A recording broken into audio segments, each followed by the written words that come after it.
Adele. Est-ce que tu connais des célébrités? Genre Michael Jackson. Non, les gens qui sont luttés contre les droits des humains, contre les droits du racisme, bah contre ouais. le racisme. Bah, Martin Luther King, Harriet Tubman, Genre, Rosa Parks. Ouais, Mère Teresa, Desmond Tutu.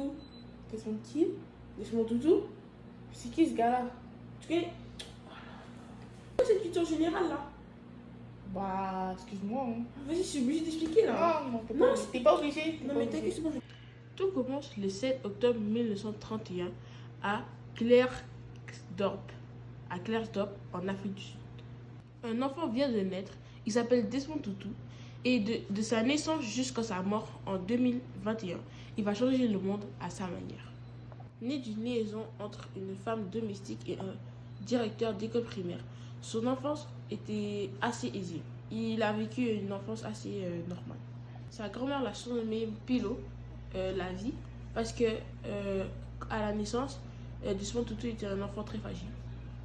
Vers l'âge de 12 ans, sa famille et lui déménagent dans la région de Johannesburg, où il devient un scieur de souliers et commence à s'éveiller à la foi. Ok, mais après, il se passe quoi? Ah là, t'es intéressé? Ok, je t'explique. C'est donc à cet âge, à l'âge de 12 ans, qu'il rencontra le père Trevor Huddleston, qui deviendra un très grand modèle pour lui. C'est donc durant son adolescence, vers 14-15 ans, que Desmond Tutu attrape la tuberculose. C'est donc ces 20 mois passés à l'hôpital qui changera sa perception de la vulnérabilité humaine et qui renforcera sa résilience. Ainsi, vers l'âge de 19 ans, il finit ses études de secondaire en brio, ce qui est un pas pour son rêve qui est de devenir médecin. Malheureusement, sa famille n'ayant pas assez d'argent pour payer ses études de médecine, il décide de se retourner vers l'enseignement comme son père. Lorsqu'il atteint la vingtaine, il décide de partir à l'école Pretoria Bantu Normal College pour devenir professeur et finit par obtenir son diplôme en Afrique du Sud. C'est donc à l'âge de 24 ans que Desmond Tutu épouse Nomalizoli Shensak.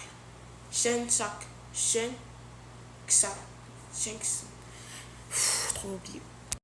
C'est également durant ces périodes qu'il commence à enseigner dans les écoles secondaires de Johannesburg. Sauf que, coïncidence, je sais pas, mais dès que Desmond Tutu commence à travailler comme professeur, une loi sur l'éducation Bantu sort. Cette loi qui s'appelle Bantu Education Act, et c'est une loi qui dit que les enfants noirs devraient avoir une éducation inférieure aux enfants blancs, parce que pour qu'ils maintiennent leur rôle comme subalternes, pour pas qu'ils aient une éducation trop avancée, on va dire. Un mois après cette loi, Desmond Tutu décide de démissionner avec dégoût parce que il dit que cette loi raciste affecte le système d'éducation des Noirs. En même temps, c'est logique. C'est comme si toi, tu voulais devenir médecin, psychologue, mais que la loi te l'empêche. C'est pas logique. Tu veux travailler fort, mais la loi te dit de non, toi, tu dois pas travailler fort, tu dois faire tel truc, tu dois faire tel truc.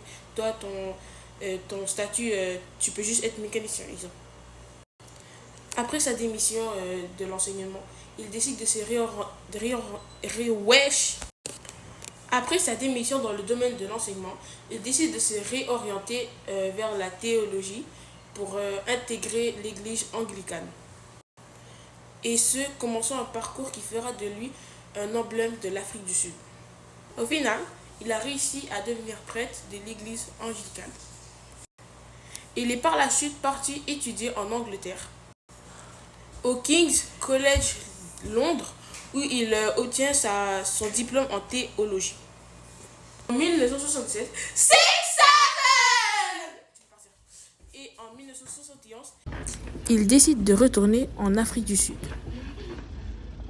S'il est retourné dans son pays d'origine, c'est pour enseigner la théologie. Avant ses 40 ans, Desmond Tutu se considérait comme un homme religieux fuyant toute politique. C'est en observant toutes les lois discriminatoires, racistes et tout ça qu'il a pris conscience de la nécessité de se révolter contre ces lois. Il a réussi à développer le concept d'une société unie où le pardon et la réconciliation l'emportent sur la vengeance. car pour lui, la communauté ne peut s'avancer et se guérir sans oublier la rancœur, mais en se souvenant de la vérité. L'archevêque Desmond Tutu considérait la vieillesse comme un privilège rare. Il l'a limité pour que les droits des aînés soient respectés partout dans le monde et soutenu l'idée de mourir avec dignité. J'avais aussi oublié, lorsqu'il s'est éveillé à la conscience noire et qu'il est devenu l'emblème de l'Afrique du Sud, il a obtenu le prix Nobel de la paix en 1984. Et aussi, à l'aube de ses 70 ans, en 2001, il a vu l'Afrique du Sud obtenir la liberté. Ce qui l'a amené à diriger la commission Vérité et Réconciliation et à consolider ses croyances.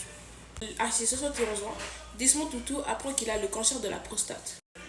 En 1990, il a affirmé que la maladie lui avait offert un regard neuf. Il a appris à apprécier l'instant présent, à apprécier le dévouement de sa femme, un coucher de soleil ou même à apprécier le rire de ses petits-enfants. Car oui, j'avais oublié de dire, mais Desmond Tutu a eu plusieurs enfants. Il a eu 4 enfants, Trevor, Teresa, Naomi et Mpo.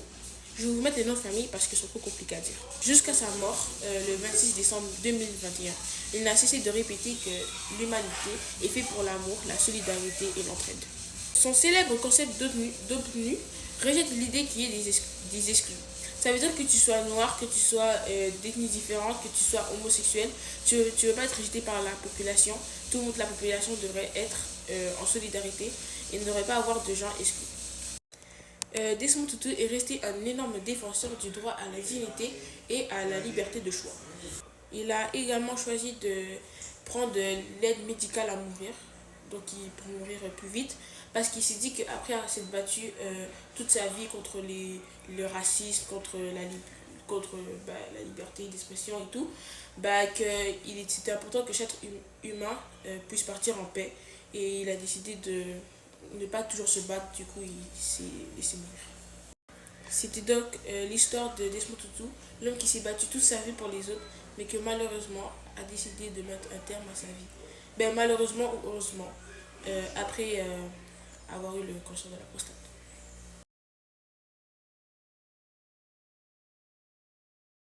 Bon voilà, c'est bon, t'as compris c'est qui Desmond Tutu? Ouais, merci. Mais là, j'ai une question qui me trotte depuis tout à l'heure dans la tête. Est-ce que c'est lui qui a inventé les toutous?